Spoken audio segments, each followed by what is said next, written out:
Another thing that they may do is called melding. That is where they will communicate by putting their teeth on you. They will not bite you. Okay. And so if they do that, it's just them telling you that. Sure.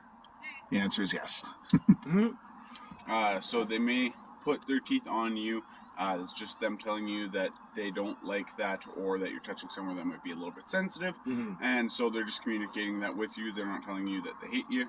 Just maybe take a quick second, pet somewhere else, do something different. And then they are scavengers, so anything you leave on the ground is fair game. So if you put something on the ground, you're probably not going to get it back. It'll be destroyed. Okay. Don't try and take it back. If they do get a hold of it, ask myself or Serena there to try and get it. Right. And then aside from that, we're going to be going on a walk with them, and that's about it.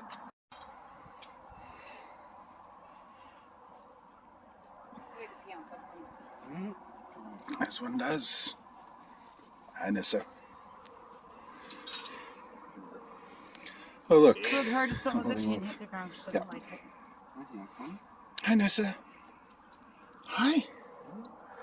Hey, sweetie. You're good. Hi. Okay. Hi. Do you remember me? Hey, puppy.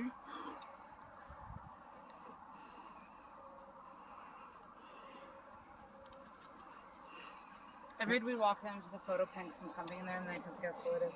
You're good, Highlander. You just thought you sounded mean saying "give it to me." I'm not the sensitive shy type. Don't worry. Like, I just need to take that from you now, please, and thank you. Yeah. Thank you. You're good, Highlander. You're good. You're good. Okay.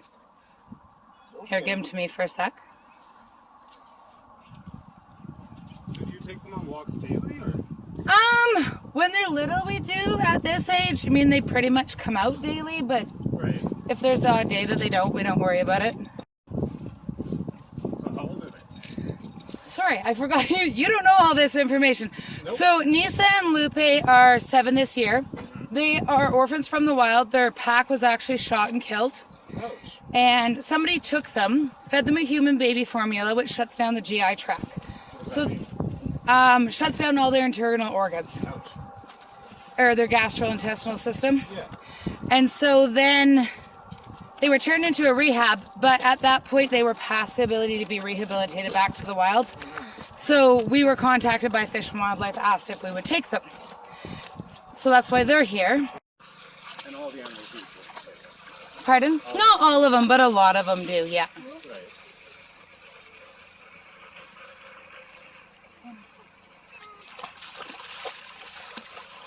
And obviously it's not a dog, so you throw like ball for it, sort of thing, or like what? No, they would inhale a ball, and you would have to have a surgery. Right. Okay. Sticks you can throw. Sometimes they'll bring them back, sometimes they won't. Right. She's been new. And you met them before? Yes. Yeah.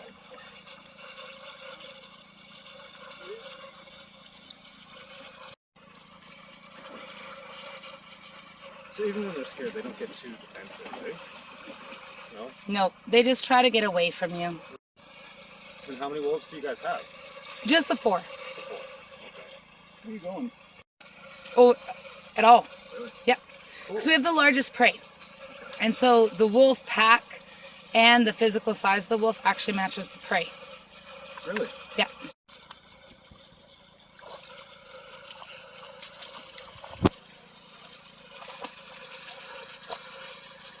And how long? All right. Hey, now. The joys of working with animals. The animals get what the animals want, even if you want to do it or not. Yep. That is fact.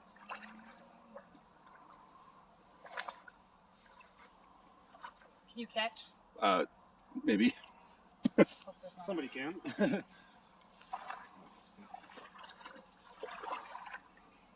Oh, man.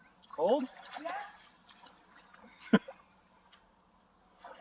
I'm glad you're a happy kid.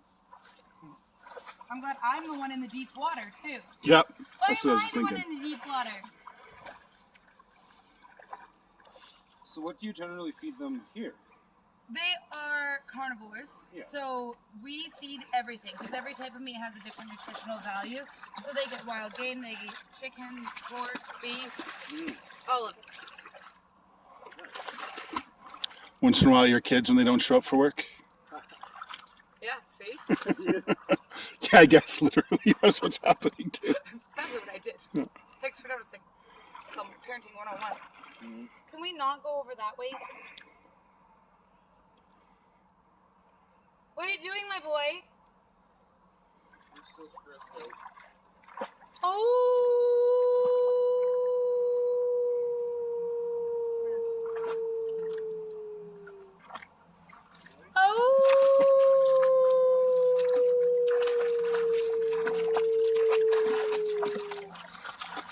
Here, I'll switch with you for a second.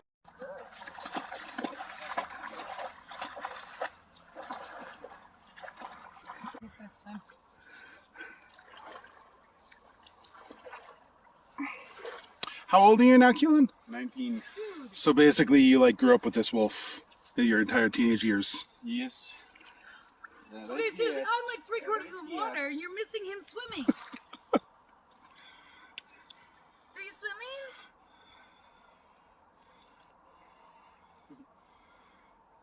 Can we swim this direction? Because I know it gets a little deeper. Highlander. Oh, the rocks. Good boy. Hey, sweetie. I know. It'll be your turn in a bit. You hear them? Was that the bears? They're right there. Oh, see? No, you're not going to see the babies, Highlander. What kind of bears? Kodiak. Hey, sweetie. Yes. Yes. And you bring them in here too? Yeah. And they're fine? That's pretty awesome. Hey, niece. Ha. Where are you going? Nisa. Hey, dude, I don't walk that fast Nisa. without anything on my feet. Oh. She wants to see them, Keelan. You speak. So this is Nisa, and she is an Alberta wolf.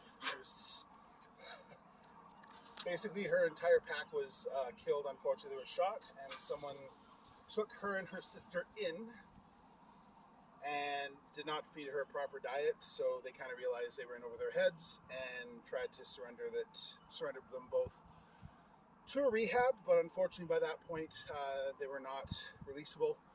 That is one of the things a lot of people don't realize. Like facilities like Discovery Wildlife Park or the Calgary Zoo or Valley Zoo, if they take in an animal that's been taken from the wild, even places like the Vancouver Aquarium, it's not them going, oh, let's take that wolf from the wild. The government decides an animal cannot survive in the wild and determines that it's non-releasable. Unfortunately, sometimes that results in animals having to be euthanized. For example, bears or wolves or coyotes that might become too aggressive towards people or too comfortable with people. Other times, if they're young enough, someone like Serena here at Discovery Wildlife Park can give them a permanent home.